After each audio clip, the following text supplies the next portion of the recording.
Good evening. Tonight I'm going to take a couple minutes to explain the question matrix, which is going to be this year's Title I strategy for 4th grade.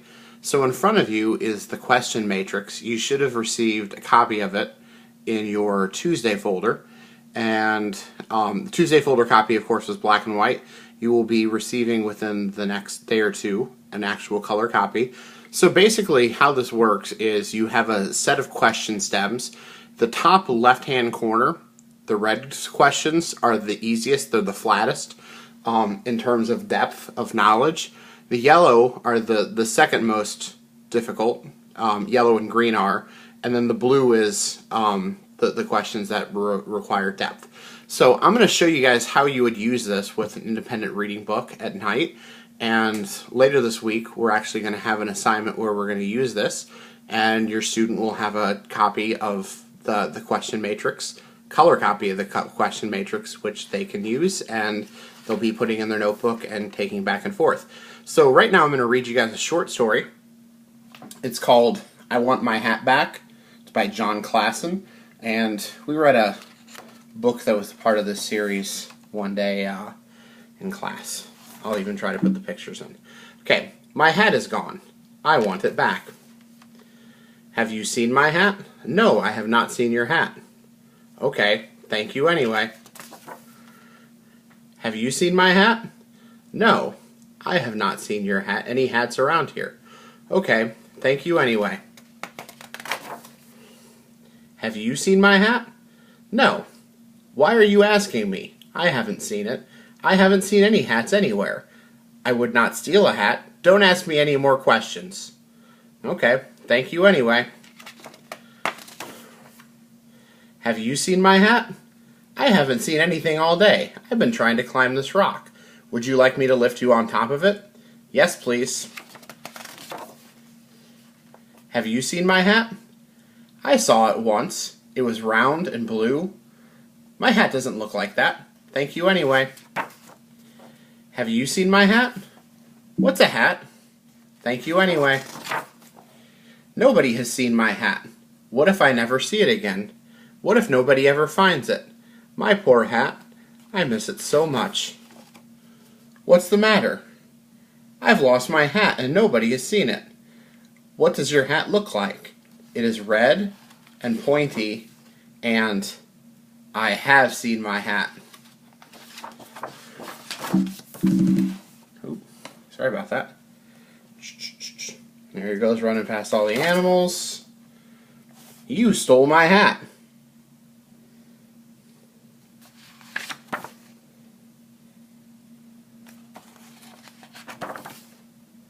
I love my hat. Excuse me, have you seen a rabbit wearing a hat? No. Why are you asking me? I haven't seen him.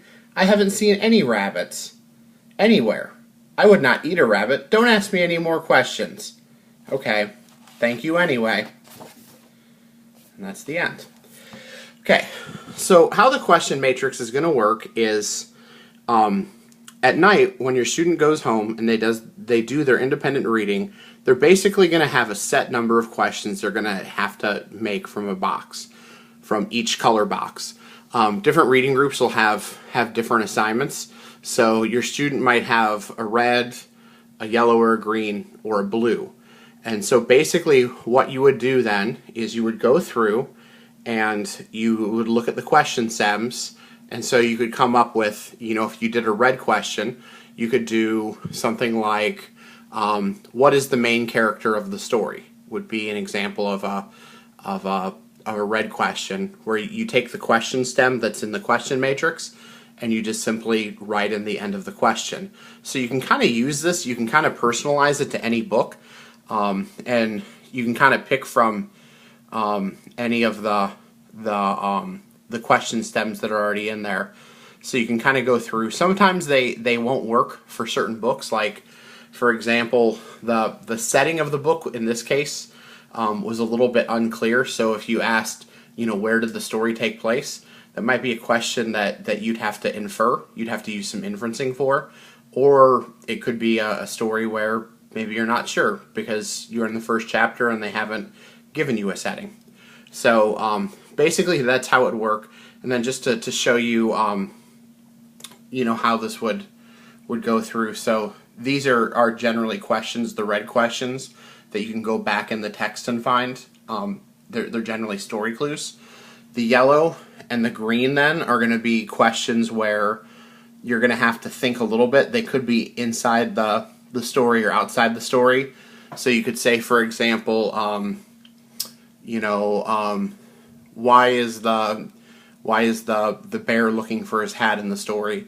They never say. So again, that could be an outside the story kind of a question. But then you can also make inside the story questions like so you could say how did the bear go about finding his hat?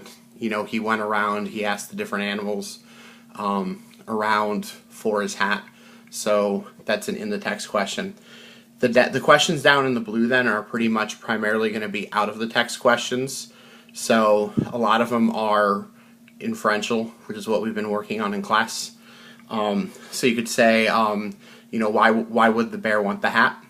Never said, but you could stop and think, and try to figure out a reason why a bear would have a hat.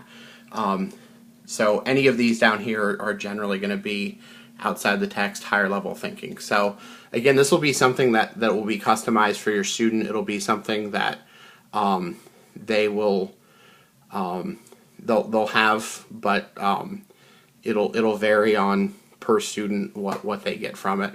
And it's something also that we're going to be practicing in class, so they're familiar with it. So when they bring it home, they're going to know what it is that they're doing with it. So if you have any questions about this or any concerns, again, feel free to email me or drop me a note, and I'll be sure to help out. So thank you.